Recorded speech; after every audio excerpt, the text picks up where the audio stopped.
The message arrived at exactly 6:42 p.m. I remember the time because I had just taken a casserole out of the oven when my phone vibrated on the kitchen counter. It was from my younger sister, Hannah. No text, just a video. I smiled without thinking. Hannah always sent random clips, her dog chasing squirrels, funny customers at the bookstore where she worked, sunsets she insisted looked like paintings. I tapped play. The camera shook as someone laughed behind it. Then it settled. A hospital room. 2 newborn babies slept peacefully in identical bassinets. The person recording whispered, "Look at them. They're perfect." The camera slowly turned. Standing beside the babies was my husband. Not smiling for the camera, smiling at them. He leaned over, kissed each tiny forehead, and said softly, "Daddy's here." The video ended. I stared at the screen. Nothing made sense. Before I could replay it, the message disappeared. This message was deleted. Seconds later, my phone rang. Hannah. I answered. Neither of us spoke for several seconds. Finally, she whispered, "Claire." My throat tightened. "How long?" She began crying. "I sent it to the wrong person." "I know. I'm so sorry." "Answer my question." Silence. Then, "Almost 3 years." I ended the call. No screaming, no tears, no broken dishes, just silence. Because sometimes the deepest pain doesn't explode. It freezes. My name is Claire Bennett. I'm 39 years old. For the past 15 years, I've worked as a corporate fraud investigator. Companies hire me when millions of dollars disappear. I don't rely on guesses. I rely on evidence, patterns, small inconsistencies.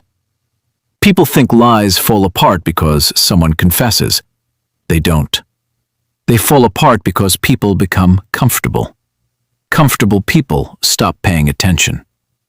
Ironically, I had spent years exposing strangers' lies while living inside the biggest deception of my own life. Ethan and I met 11 years earlier during a charity fundraiser. He wasn't the loudest man in the room. He didn't try to impress anyone. He simply made everyone around him feel important. That's what I fell in love with. Or what I believed I fell in love with. We married 2 years later. Everyone called us the perfect couple. Successful careers, beautiful home, weekend trips, family dinners. Only one thing never happened. Children. After years of trying naturally, doctors suggested fertility treatment. 1 round became 3, 3 became 6. Hormone injections, surgeries, specialists, hope, disappointment, repeat. Each failed pregnancy took something from me. Each loss convinced me my body had failed us. Every time I apologized through tears, Ethan held my hand. "It's not your fault," he would say. "We'll get through this together." I believed every word. Now I wondered whether he had already started building another life while saying them. At 8 o'clock that evening, Ethan called from Chicago. Or at least that's where he claimed to be. "Hey, sweetheart," he said cheerfully. "My meeting ran late. I probably won't be home until Thursday." I stirred the soup on the stove. "How's the hotel?" There was a brief pause. "It's fine." "What's the name?" Another pause. "The Grand Riverside." I smiled. Not because I believed him, because I knew there wasn't a hotel in Chicago called Grand Riverside. "I miss you," I said. "Miss you too." He hung up. I walked into my office, opened my laptop, created a folder. I named it Truth. Inside it, I saved one screenshot, the deleted video notification. Then I booked the earliest appointment available with one of the city's best divorce attorneys. Not because I had decided to leave, because before making any decision, I intended to learn the whole truth. And if there was one thing I knew better than anyone, every lie leaves a trail. You just have to know where to start looking. The next morning, I woke up before sunrise. Not because I couldn't sleep, because my mind had already made a decision. I wasn't going to confront Ethan, not yet. Angry people ask questions. Smart people collect answers. By 7 o'clock, I was sitting at my desk with a fresh cup of coffee, my laptop open, and a yellow legal pad beside me. At the top of the page, I wrote 3 questions. Who, when, how long? Everything else would come later. For 10 years, Ethan and I had shared one checking account for household expenses. Our salaries went into separate accounts, but the mortgage, utilities, insurance, and groceries all came from the joint account. I downloaded every statement from the past 3 years. At first glance, everything looked normal. Gas stations, restaurants, hardware stores, streaming subscriptions. Then one transaction caught my eye. The Maple Crest Inn, a small boutique hotel 45 minutes outside the city. 2 nights, paid on a Thursday. I searched the date on my calendar. That Thursday, I'd been recovering from my second IVF procedure. Ethan had kissed my forehead before leaving that morning. "I'm meeting investors," he'd said. "I'll probably stay overnight." I remembered crying myself to sleep that night while believing my husband was working. Instead, he had checked into a hotel with someone. I kept digging. Another reservation, different month, same hotel. Again on a Thursday. Again during one of my fertility treatments. Then another, and another. By lunchtime, I had found 12 hotel stays. Every single one matched a time when I had been emotionally or physically exhausted. It wasn't random. It was planned, carefully, repeatedly. I leaned back in my chair and closed my eyes. For years, I had blamed my body. Meanwhile, he had been spending those same weeks somewhere else. Around noon, my phone rang. It was Ethan. I took a deep breath before answering. "Morning, beautiful." His voice sounded relaxed. Too relaxed. "How's Chicago?" "It's freezing," he laughed. "I can't wait to get home." I looked at the hotel statement on my screen. "I miss you." "I miss you too." He hesitated. "You sound tired." "Long day." "Don't work too hard." He smiled through the phone. "You know me." Yes, I thought I did. That afternoon I drove to Maple Crest Inn. Not because I expected someone to confess, because buildings remember things. People leave records. The receptionist was a woman in her 60s with silver hair and reading glasses. She greeted me politely. "I'm trying to locate an old receipt," I lied. "My husband stayed here a while back for work." She smiled apologetically. "I'm afraid I can't release guest information." "I understand." I handed her my business card. It identified me as a certified fraud investigator. Her smile faded slightly. "I'm not asking you to violate anyone's privacy," I said calmly. "I only need to know one thing." She looked at me carefully.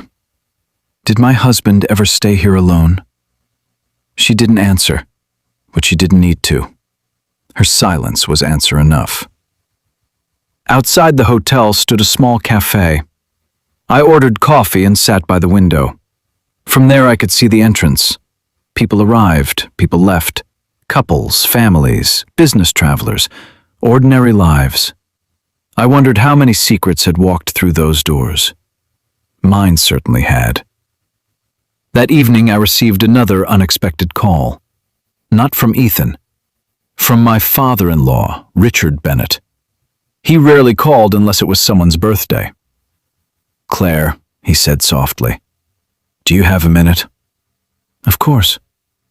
"I was wondering," he hesitated, "has Ethan been acting different lately?" My heart skipped. "What makes you ask?" Another silence. "I've noticed things." "What things?" "I'd rather tell you in person." "When?" "Tomorrow." His voice sounded unusually serious. "And, Claire." "Yes, please don't mention this conversation to Ethan." After we hung up, I stared at my phone. Now his own father was asking questions. Something was happening. Something bigger than an affair. I could feel it. That night, I couldn't sleep. Around 2 a.m, I remembered something. Years ago, Ethan and I had shared a cloud storage account for family photos. When we upgraded our phones, neither of us had bothered changing the settings. I logged in. Thousands of pictures appeared. Vacations, Christmas dinners, birthday parties. Then, an unfamiliar folder, hidden, untitled. It contained over 200 photographs. The earliest was dated almost 3 years ago. There was Ethan, laughing on a beach. There was Hannah, standing beside him. Too close. There they were at a mountain cabin, holding hands, celebrating New Year's together. A dinner cruise, a winery, hotel balconies, sunsets, birthdays.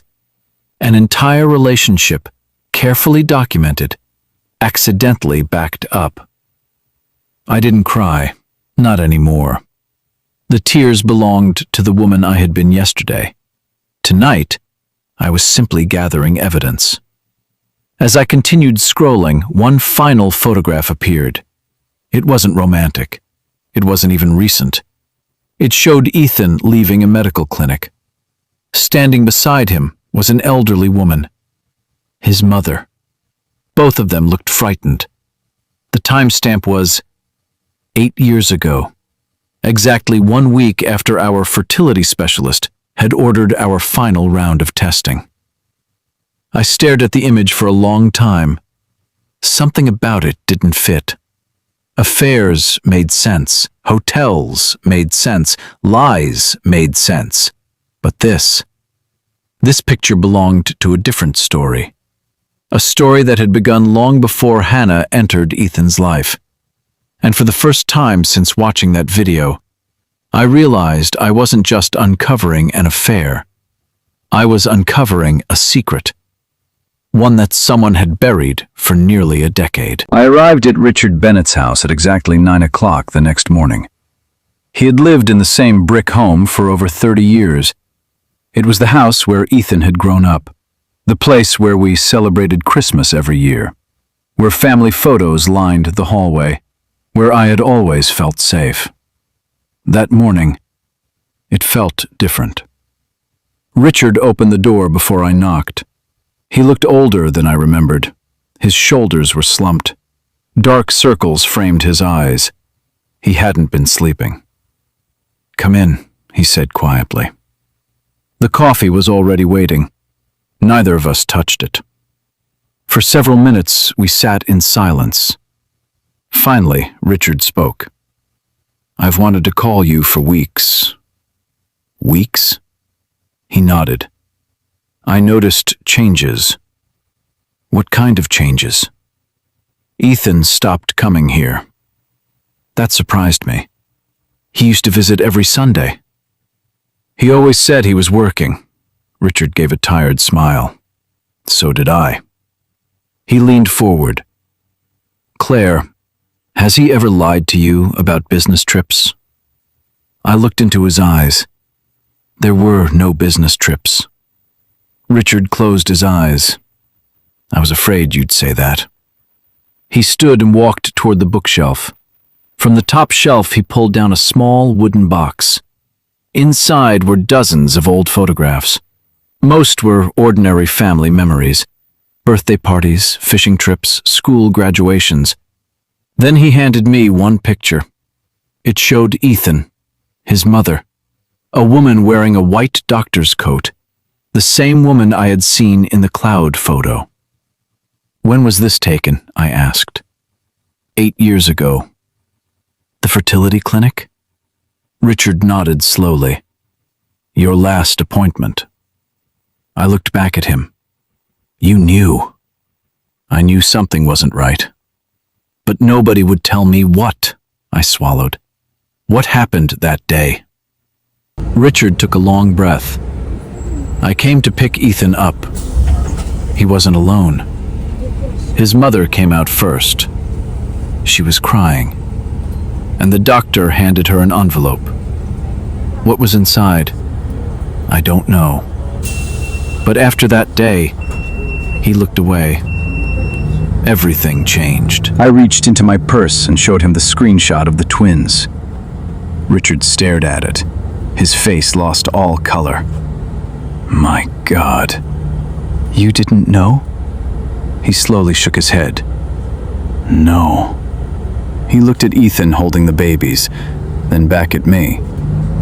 I thought he was having an affair. But children... His voice faded. I never imagined this. Just then his phone rang. The screen lit up. Margaret Bennett. Richard looked at me, then answered. Hello? His wife's voice was loud enough that I could hear pieces of it. Has Claire been there? Richard didn't answer immediately. Yes. A pause. Then Margaret said something that made his expression change completely. What? Another pause. He stood up. I'll tell her. He ended the call. What happened? Richard looked directly into my eyes. Margaret wants to meet you. Today?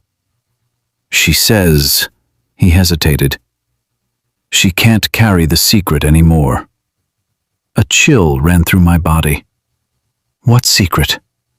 He shook his head. She wouldn't tell me. Only that...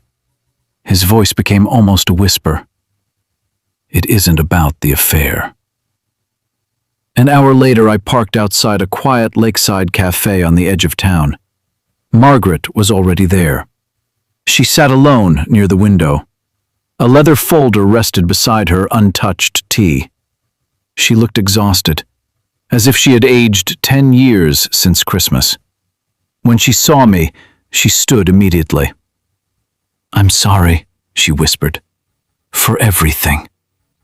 I remained standing. You knew. She lowered her eyes. Not about Hannah. About something else. She nodded. I've lived with it every day. We sat. For a long time, neither of us spoke. Finally, she slid the leather folder across the table. I've carried these papers for 8 years. My hands froze. What papers? The ones that should have changed everything. I slowly opened the folder. Inside was a sealed envelope. Across the front were 3 words. Confidential medical results. Addressed to Ethan Bennett. Not me. Him. I looked up. Margaret had tears in her eyes. He never opened it. What? I made sure he never did. The cafe suddenly felt too quiet. What are you talking about? She clasped her trembling hands together. 8 years ago, I made the biggest mistake of my life. She took a shaky breath. And because of that mistake, she looked directly at me. You spent nearly a decade blaming yourself for something that was never your fault. I felt my heartbeat echo in my ears. The envelope remained unopened between us. Whatever was inside had the power to rewrite every memory of my marriage. Margaret gently pushed it toward me. I think, she whispered, it's finally time someone read the truth. My hands refused to move. The sealed envelope sat between Margaret and me like it weighed 100 pounds. For 8 years, it had remained hidden. 8 years of unanswered questions. 8 years of guilt. 8 years of believing my body had failed. Margaret gently nodded. Open it. I slid one finger beneath the seal. The paper cracked softly. Inside were several medical reports, laboratory results, and a letter from the fertility clinic. The first page carried a familiar logo, Riverside Reproductive Center. The date, 8 years ago. The year everything changed. I skipped the medical terminology and searched for the conclusion. One sentence stopped me. Patient Ethan Bennett. I frowned. Why would his medical report be mixed with mine? Then I kept reading. My breathing slowed. My eyes moved across the paragraph once, then again and again. I wasn't misunderstanding it. The report clearly stated that Ethan's fertility evaluation had revealed a severe male factor condition and that further consultation with both spouses was recommended to discuss future family-building options. The report wasn't about me. It never had been. I looked up. Margaret couldn't meet my eyes. You knew. She nodded. I opened the letter by mistake. It came to the house. I thought it was another appointment reminder. What did you do? I panicked. She covered her face with trembling hands. Ethan had always dreamed of becoming a father. I thought. She stopped. I thought if he learned the truth, it would destroy him. So you hid it? I begged Dr. Larson not to contact him again until I spoke with him. Did you ever? Her silence answered before she did. No. I couldn't speak. For years, every failed treatment, every miscarriage, every injection, every surgery, every apology had been built upon a lie. Not Ethan's lie. Margaret's. But why didn't the clinic call us? They tried, Margaret whispered. I told them we wanted to stop treatment. What? I signed the withdrawal forms. My chair scraped against the floor.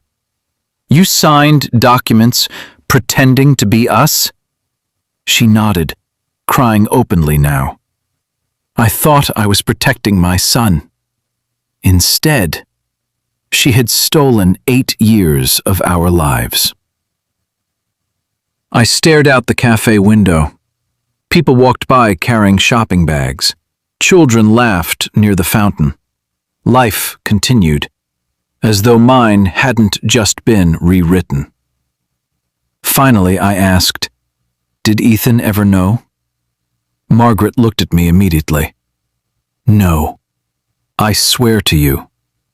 He never saw those results. He believed exactly what you believed. For the first time since this nightmare had begun, I actually believed her. Ethan had lied to me. He had betrayed me. But perhaps not about this. I gathered the papers back into the folder. Then something slipped onto the table. A second envelope, smaller, older. Margaret froze. I forgot that was in there. I picked it up. No address, no stamp, just Ethan's handwriting. It had never been opened. What is this? Margaret swallowed. He wrote that. When? The night after your final appointment. I carefully unfolded the letter. The paper had yellowed with age. The ink had faded slightly. It began, Claire, if you're reading this, it means I finally found the courage to tell you the truth. I frowned. Margaret quickly shook her head. He never gave it to you. He wrote it, then threw it away. I kept it. I continued reading. I'm scared. Every time you apologize for not giving us a baby, I feel like the worst husband alive. The doctor says we both need more tests. I'm terrified that one day I'll be the reason our dream ends. If that happens, I hope you'll forgive me." The letter stopped there, half finished, never signed, never delivered.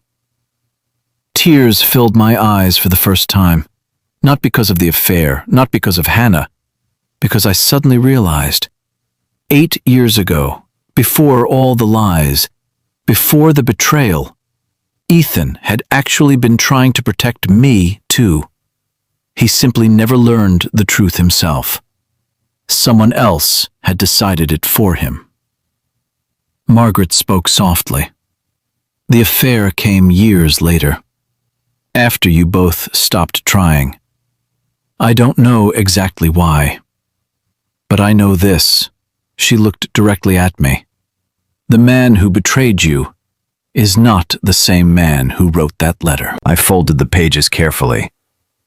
"I'm still divorcing him." "I know," Margaret nodded. "You should." "What he did to your marriage was his choice." She hesitated. "But before you end it, there is something else you deserve to know." I looked at her. "What?" She took a deep breath. "Hannah visited me 2 months ago." My stomach tightened. "Why?" Margaret's voice barely rose above a whisper. "She asked me whether Ethan had ever been tested." Everything inside me went still. "What did you tell her?" Margaret looked horrified. "I told her no." I stared at her. "You lied." "I did. Because after 8 years, I still couldn't bring myself to tell anyone." A terrible thought crossed my mind. Slowly, painfully. If Hannah believed Ethan had never been tested, then she truly thought those twins were his. Margaret nodded. "Exactly." The room fell silent. The affair had been real. The betrayal had been real. But the children might not be Ethan's. And somewhere, someone else was living a life that had never been questioned. A life built on another lie. For the second time in 2 weeks, the truth had changed everything.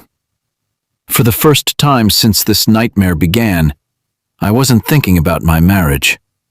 I was thinking about 2 innocent babies. If Margaret was telling the truth, then Hannah had spent nearly 3 years believing Ethan was the father. But biology didn't care about belief. It only cared about facts. I drove home with the medical files sitting on the passenger seat. The radio stayed off. My phone buzzed several times. Ethan. 5 missed calls, 3 text messages. "Please talk to me. I can explain. Claire, please." I ignored every one of them. Not because I hated him, because I finally understood something. There were now 2 completely different stories. The first was about a husband who betrayed his wife. The second was about a man who might have built an entirely new life based on a lie. That evening, someone knocked on my front door. I looked through the security camera. It wasn't Ethan. It was Hannah. She looked exhausted. She hadn't slept. Her eyes were swollen from crying. I almost didn't open the door. Almost. The moment she stepped inside, she burst into tears. "I'm sorry." I didn't answer.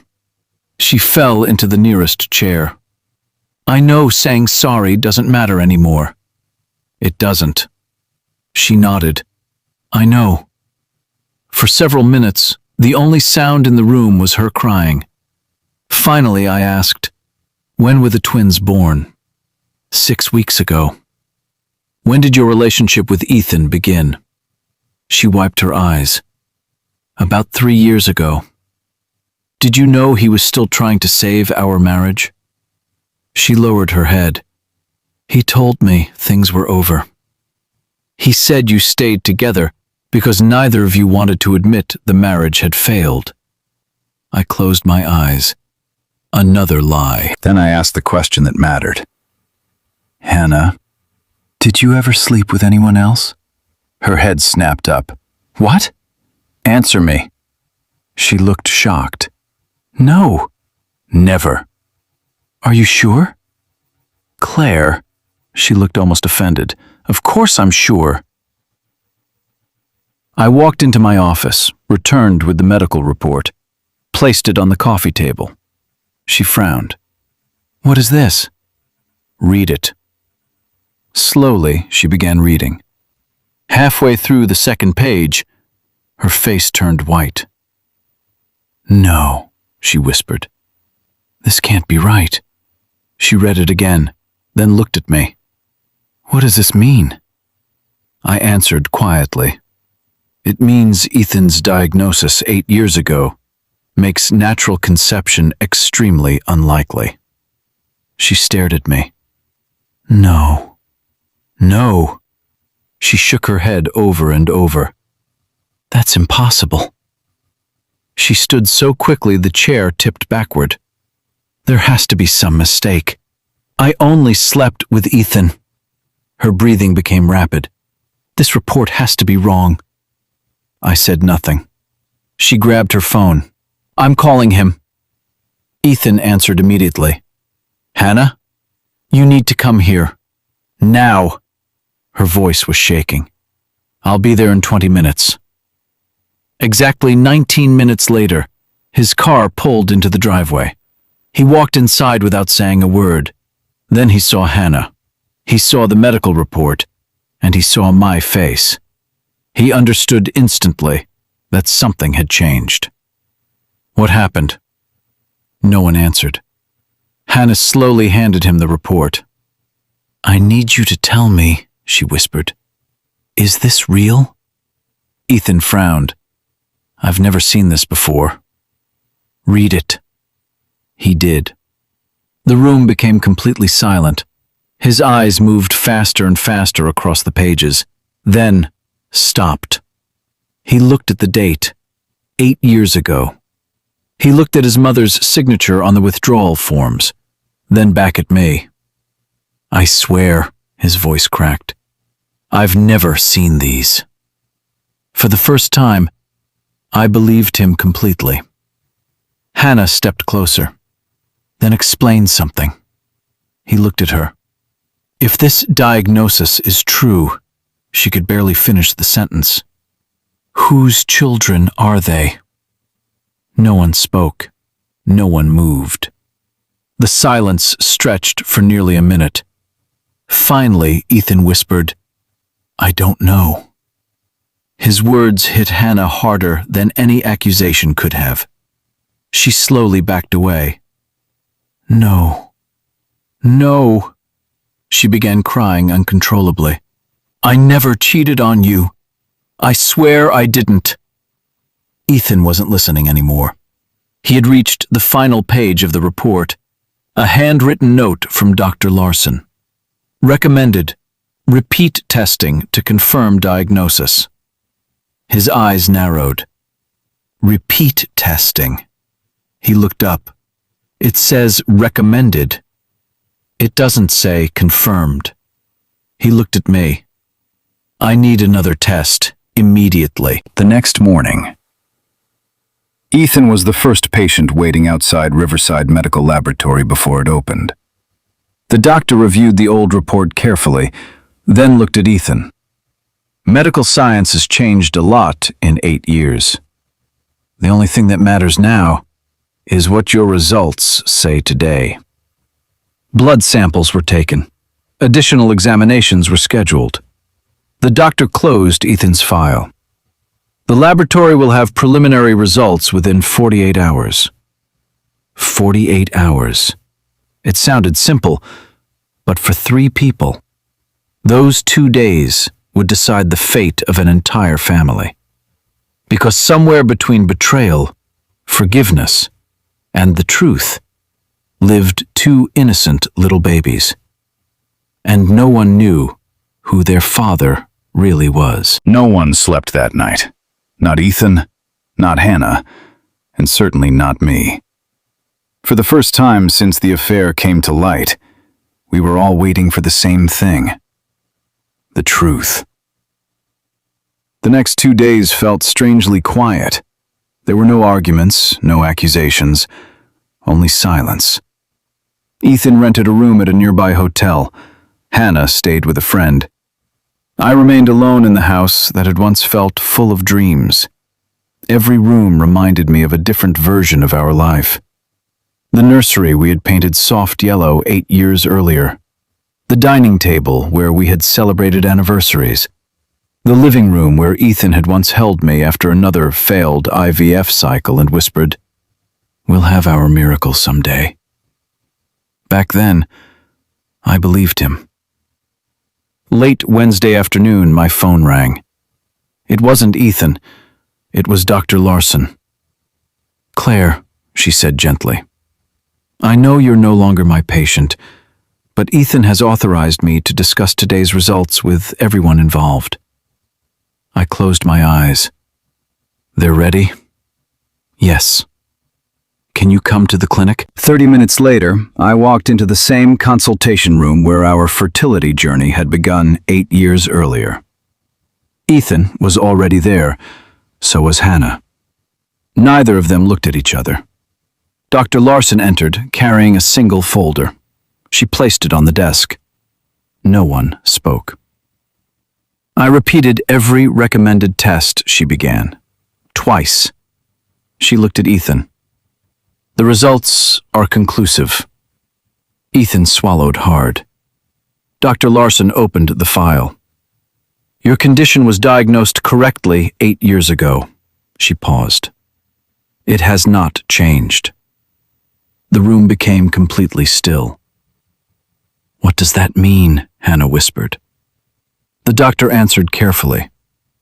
"It means natural conception would be extraordinarily unlikely." She emphasized the last word. "Not impossible, but medically speaking, the probability is extremely low." Ethan looked down at the floor. His shoulders slowly dropped, almost as if he already knew what came next. Hannah, however, looked completely lost. "I don't understand." "I never—" She couldn't finish. Dr. Larson remained professional. "The laboratory results do not identify the biological father of your children. They only tell us whether Mr. Bennett's medical condition remains consistent." She closed the folder. "If there are questions about biological parentage, only DNA testing can answer them." Nobody moved. Finally, Ethan stood. "I'll do it." His voice was calm. "I need to know." Hannah burst into tears. "I don't." Everyone looked at her. She covered her mouth. I can't put those babies through this." Ethan stared at her. "Hannah, are you saying—" She shook her head violently. "No. I'm saying I don't know if I can survive another truth." For the first time since I had known her, she looked genuinely terrified, not guilty, terrified. There was a difference. Outside the clinic, rain had begun falling. Ethan caught up with me in the parking lot. "Claire?" I stopped but didn't turn around. "I know I don't deserve your time." "No, you don't," he nodded. "I just need to say one thing." I waited. "When I betrayed you, my marriage was already broken." I slowly faced him. "No," I said quietly. "Your marriage broke the day you chose someone else. You just didn't notice it until later." He looked down. "I know." He reached into his jacket pocket. There was something else. He handed me a small key. I recognized it immediately. Our safety deposit box. "I've already removed my things. The house is yours." I frowned. Our lawyers haven't finalized anything. I know. I don't want it. His eyes were filled with regret. You spent years blaming yourself. I can't undo that. But I can stop taking things that belong to you. It was the first truly selfless thing I had seen him do in a very long time. The next morning, Hannah called. Her voice was barely audible. I've agreed. To what? The DNA test. I closed my eyes. When? This afternoon. 3 days later, the laboratory called. The results had arrived. The technician refused to discuss them over the phone. Everyone listed on the request form must be present. My heart began pounding. That meant the answer was significant. Very significant. At 4 o'clock that afternoon, we all sat in the consultation room once again. The envelope lay on the doctor's desk. No one reached for it. Dr. Larson finally picked it up. She looked first at Hannah, then at Ethan, finally at me. I've delivered difficult news for nearly 25 years, she spoke softly. But I've never seen a case quite like this. She slowly unfolded the report. The DNA analysis confirms. She stopped for just a second, long enough for every heartbeat in the room to feel deafening. Then she looked directly at Ethan, and everything changed. No one breathed. Dr. Larson lowered her eyes to the report one last time before speaking. The DNA analysis confirms that Ethan Bennett is, she paused, not the biological father of either child. The words echoed through the room. Silence. Absolute silence. Hannah blinked several times, as though she hadn't understood. No, she whispered. That's impossible. Dr. Larson gently slid the report across the table. I'm very sorry. The probability of paternity is 0%. Ethan didn't move. His face showed no anger, no shock, only emptiness. He stared at the paper for what felt like forever. Finally, he whispered, "They're not mine." No one answered, because no one needed to. The report had already answered. Then Hannah suddenly stood up. There has to be a mistake. She grabbed the report with shaking hands. You mixed up the samples. Dr. Larson remained calm. The laboratory repeated the analysis twice. There was no error. I never... Hannah stopped speaking. Her breathing became uneven. Tears streamed down her face. I swear, I never cheated. For the first time, I believed she truly believed that, which meant she was missing part of the story too. Ethan slowly looked at her. When did you find out you were pregnant? About 7 weeks after... She stopped. After what? Neither of them finished the sentence. Dr. Larson quietly interrupted. There is one possibility. Everyone looked at her. If Hannah is absolutely certain she never had another relationship, then we should consider whether she has complete memory of that period. The room fell silent. What do you mean? I asked. The doctor folded her hands. Memory loss, medication, sedation, trauma.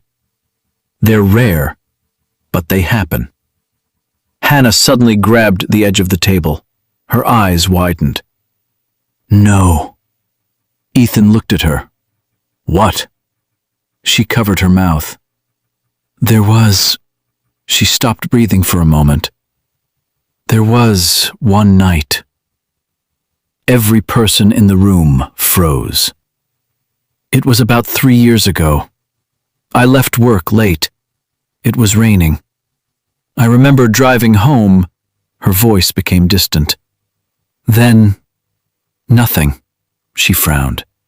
I woke up the next morning in my apartment. I thought I'd fallen asleep after taking cold medicine. She looked terrified. I had bruises, tiny ones, on my arm. She pulled back her sleeve. A faint scar was still visible. I never understood where they came from. Ethan stared at her. You never told me. I didn't think it mattered. I thought... She shook her head. I thought I had simply been sick. Dr. Larson leaned forward. Hannah, did you ever visit a hospital after that? No. Did anyone see you? No. She slowly whispered, I was embarrassed. A terrible realization settled over the room. If Hannah's memory was correct, then there was another possibility. One none of us wanted to consider. Dr. Larson spoke carefully. I'm not saying this happened, but I strongly recommend speaking with law enforcement and with a trauma specialist. Hannah broke down completely. She buried her face in her hands. Oh, God. What if... She couldn't finish. Ethan instinctively reached toward her, then stopped halfway. His hand slowly dropped back to his side. Everything between them had changed. Not because of the affair, because neither of them knew what was real anymore. That evening, I sat alone on my back porch watching the sun disappear behind the trees. My phone buzzed. It was Richard. Claire. I just spoke to Ethan. How is he? He doesn't know who he is anymore. Richard's voice cracked. He lost his marriage. He lost the family he thought he built. And now, he doesn't even know what part of his life was ever true. I looked across my quiet backyard. For weeks, I had imagined revenge would feel satisfying. It didn't. Truth rarely makes anyone happy. It simply leaves everyone with reality. The next morning there was another knock at my door. When I opened it, Hannah stood there. She wasn't crying anymore. She looked determined. In her hand was a small flash drive. I found something. My heart skipped. What is it? She swallowed. I took my old laptop to a repair shop. They recovered deleted files. She looked directly into my eyes. I think I know who the real father is. I stared at the flash drive resting in her trembling hand. Whatever was stored inside would finally answer the last question. But it would also destroy one more life, and none of us were ready for what we were about to see. For several seconds, neither of us moved. The tiny black flash drive rested in Hannah's trembling hand. It looked insignificant, yet somehow it carried the weight of every lie, every secret, and every unanswered question that had destroyed our family. I stepped aside. Come in. We sat in my home office. Neither of us spoke. I plugged the flash drive into my laptop. A single folder appeared. Recovered files. Inside were security camera backups, phone backups, and several deleted videos. Most were ordinary. Photos from work, shopping lists, birthday pictures. Then, one file caught my attention. Parking garage _07-18.mp4. The timestamp matched the night Hannah said she couldn't remember. I looked at her. She slowly nodded. Play it. The video came from the underground parking garage where Hannah worked 3 years earlier. The quality wasn't perfect, but it was clear enough. At 9:43 p.m., Hannah walked toward her car carrying an umbrella. She looked completely normal. At 9:45, a black SUV pulled into the garage. The driver stepped out. He approached Hannah. They spoke briefly. She looked confused. Then, he showed her something on his phone. She stepped closer. Seconds later, she suddenly staggered. Her balance disappeared. She grabbed the side of her car. The man caught her before she fell. He looked around the empty garage, then opened the passenger door of his SUV. He placed Hannah inside and drove away. The recording ended. Neither of us breathed. Hannah covered her mouth. Oh my God. I wasn't imagining it. She began shaking uncontrollably. I wasn't imagining any of it. I paused the video. The man's face wasn't completely visible, but something caught my eye. His watch. A large silver diving watch with a distinctive blue dial. I'd seen it before, many times, just not on Ethan. There are more files. I clicked the next video.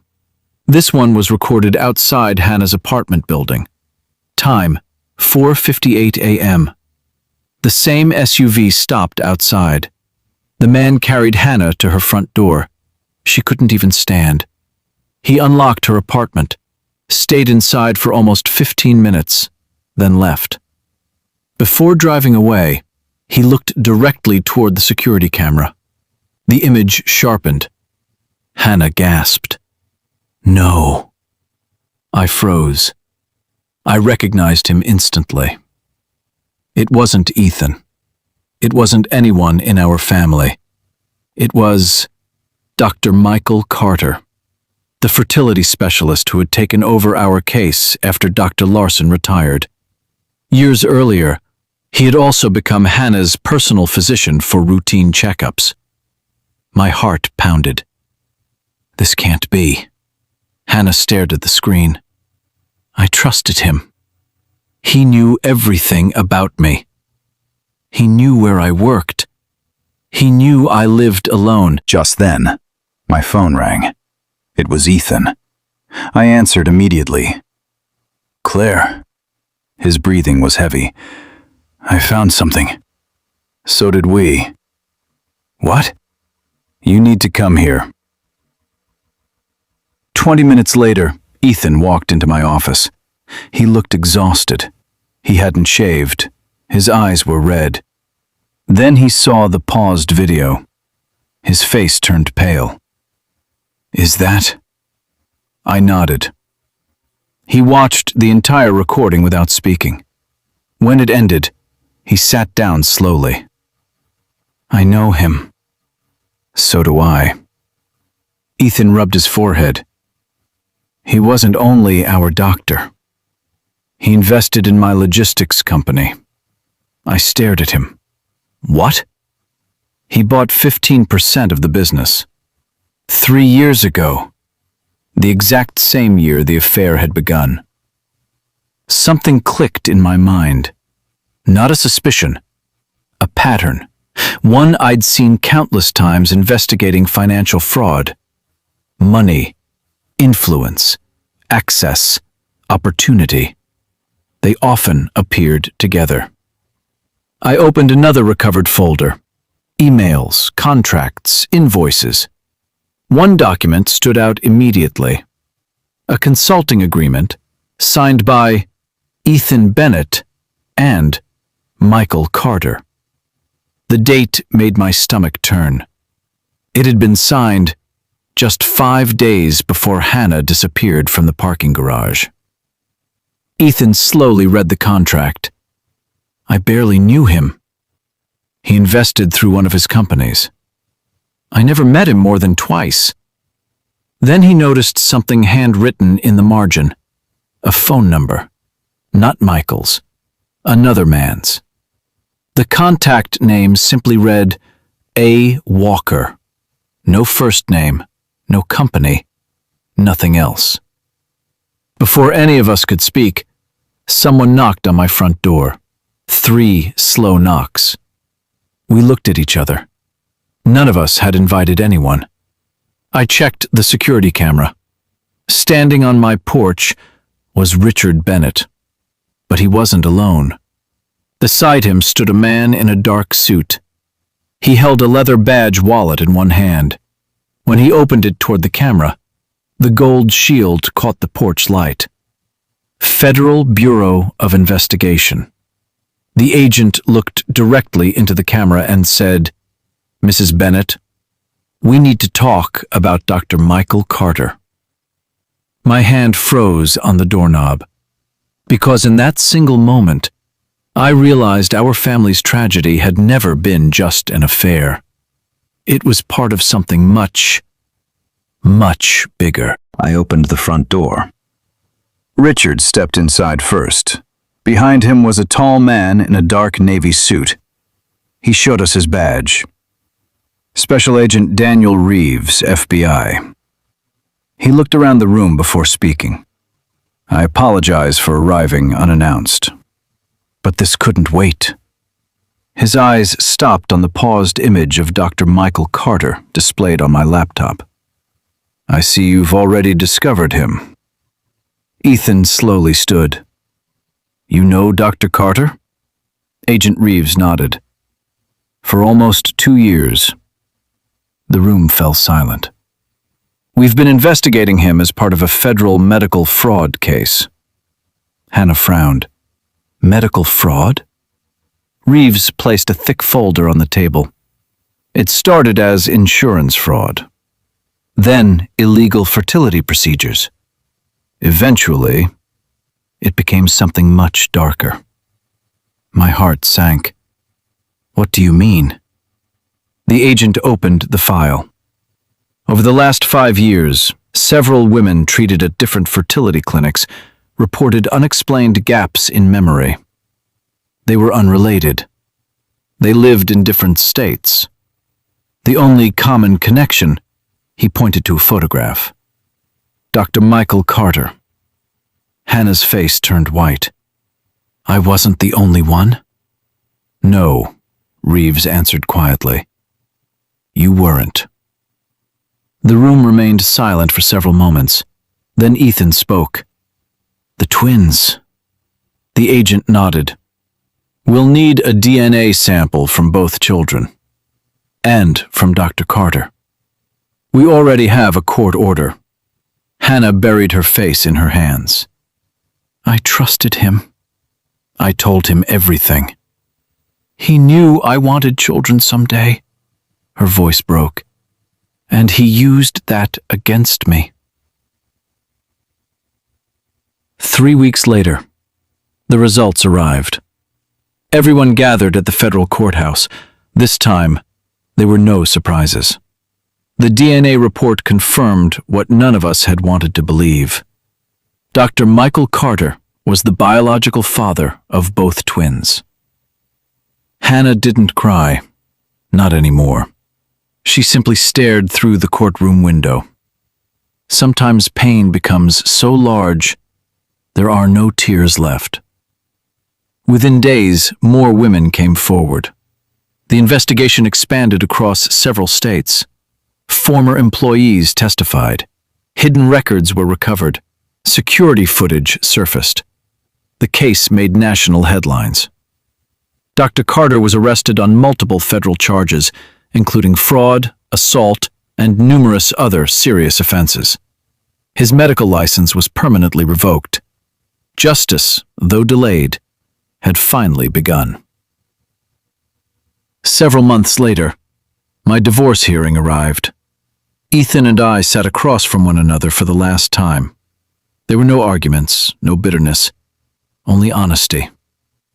"I don't expect forgiveness," he said quietly. "I know," I answered. "I forgave you a long time ago." He looked surprised. "But forgiveness isn't the same as rebuilding trust." He slowly nodded. "I understand." For the first time in years, neither of us was hiding behind a lie. The judge signed the final decree. Our marriage officially ended. A year passed. Life slowly found a new rhythm. Hannah devoted herself to raising the twins. She attended therapy every week. Richard remained close to his grandchildren, loving them without conditions. Ethan sold his company and began volunteering with organizations that supported families dealing with infertility and trauma. Not because it erased the past, because it gave his future meaning. As for me, I finally sold the house, not because it held painful memories, but because I no longer wanted my future to be built inside my past. I accepted a position leading the fraud division of an international consulting firm. For the first time in years, I traveled simply because I wanted to. I laughed without feeling guilty. I planned a future that belonged only to me. One autumn afternoon, almost 2 years after everything had ended, I received a letter. Not from Ethan, not from Hannah, from Richard. Inside was a single photograph. It showed the twins running through a park, laughing together beneath bright orange maple trees. On the back, Richard had written only one sentence. Families aren't defined by the lies that break them, but by the love that survives them. I smiled, then carefully placed the photograph inside a drawer, not as a reminder of what I had lost, but of what I had learned. Sometimes the truth destroys the life you thought you wanted, only to make room for the life you were always meant to live. And for the first time in many years, I wasn't looking back anymore. I was finally looking forward. The end. 3 years later, spring had returned to the city. The cherry trees lining the park were in full bloom, and children laughed as they chased one another across the grass. I sat on a wooden bench with a cup of coffee in my hands. My phone vibrated. It was Ethan. For a long moment, I simply looked at his name on the screen. Then I answered. Hello? Hi, Claire. His voice sounded different, lighter, older. I hope I'm not disturbing you. No. I wanted to tell you something. I waited. I'm getting married. The words surprised me, not because they hurt, because they didn't. A few years earlier, hearing those words would have shattered me. Now, they simply belonged to another chapter of someone else's life. I hope she's kind, I said. There was a brief silence. She is. And she knows everything? Everything? Everything. He laughed softly. For the first time in my life, I don't want any secrets. I smiled. I think that's the best decision you've ever made. Thank you, Claire. He hesitated. I also wanted to thank you. For what? For not letting hatred define the end of our story.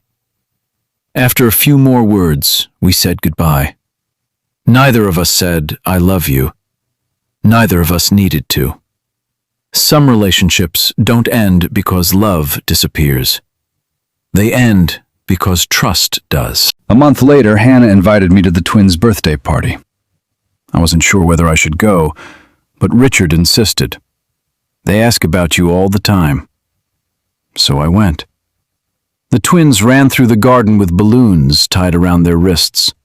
They were happy, healthy, completely unaware of the complicated story that had surrounded their first years of life. Watching them laugh, I realized something. Children should never inherit the mistakes of adults. They deserved a future untouched by the pain that had brought them into the world. Before I left, Hannah hugged me tightly. I don't expect you to forget, she whispered. But thank you for giving me the chance to rebuild. I hugged her back. I'm not rebuilding the past, I said. I'm choosing peace Later that evening, I walked home beneath a sky full of stars. I stopped on the bridge overlooking the river. Years ago, I believed happiness meant having the perfect marriage. Then I believed it meant discovering the truth. Now, I understood something different. Happiness isn't found in perfect endings. It's found in having the courage to begin again after everything falls apart. I looked at my reflection in the water and smiled, not because life had become easy, but because it had become honest. And honesty was finally enough. Thank you so much for staying with me until the very end of this story. Please subscribe and love it. See you in the next chapter.